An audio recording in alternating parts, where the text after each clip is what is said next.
पर्ची आई है,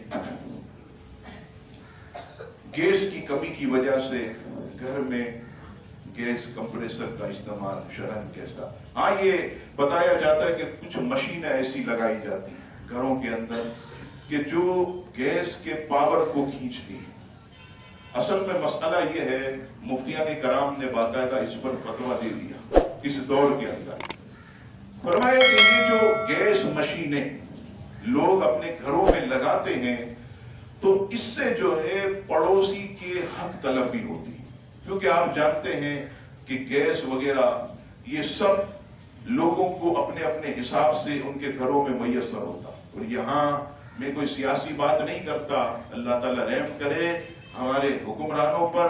अजीजान गिरामी, मैंने जो मालूमात की, अल्लाह के घर में बैठकर झूठ नहीं बोलूंगा, मैंने मालूमात की बाकायदा ये हुकूमत का ऑर्डर हुआ है, ये रिकॉर्डिंग हो रही है, इल्जाम हो, एजेंसी के लोग भी आते हैं, जाकर कह दें, बाकायदा ऊपर से ऑर्डर किया गया है कि गैस को कम किया जाए।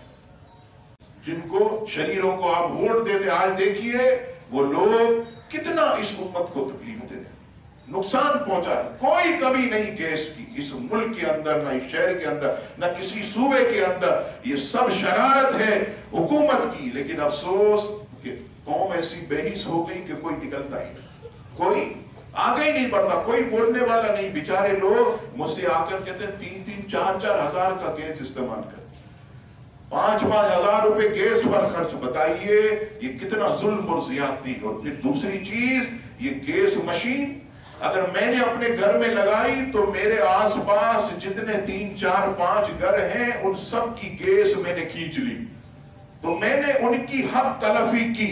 अब याद रखिएगा, हक तलफी पर मुफ्तियान कराम ने ये हुक्म लगाया कि ये गैस मशीन लगाना नाजायज है, सिर्फ इस बात पर कि दूसरे हमारे पड़ोसी ऊपर नीचे रहने वाले वो सब जो है अपने हक से महरूम रहेंगे। और ये बाकायदा मैं आपको सही बताऊं, कई दिन से लोग बेचारे बाहर से खाना मंगवाते हैं। इस बात पर मौलाना साहब आप कहते हैं कि मशीन ना लगाएं, देखिए हम क्या करें, अड़ोस पड़ोस के लोग गैस खींच लेते मशीन के जरिए और हम जो है वो बाहर से खाना जो है वो मंगवा कर खाते हैं। तो ऐसा ना करें। सिलेंडर है, और भी चीजें हैं गैस फराम करने की, वो इस्तेमाल करें, लेकिन किसी भी मुसलमान को जो है वो तकलीफ ना दे, इससे बचे। अल्लाह तबारक व तआला हम सबको अपने भाइयों के साथ मिलकर ताउन करने की तौफीक अता फरमाए। आमीन।